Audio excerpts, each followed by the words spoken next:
Góðan daginn. Ég fæ þann heiður að opna fyrsta gluggann í þessu dagatali Listasafns Vestmannaeyja, jóladagatali. Í því eru 24 myndir sem að Listvinafélagið í Vestmannaeyjum hefur valið og í samstarfi við þau hér hjá Listasafni Vestmannaeyja.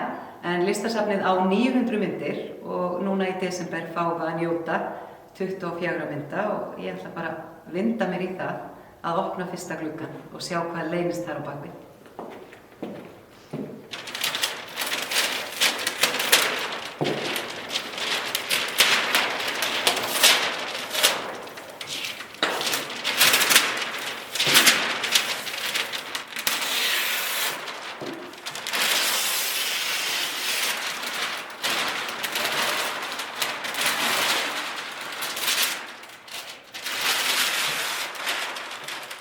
Mjög falleg mynd, 1. desember.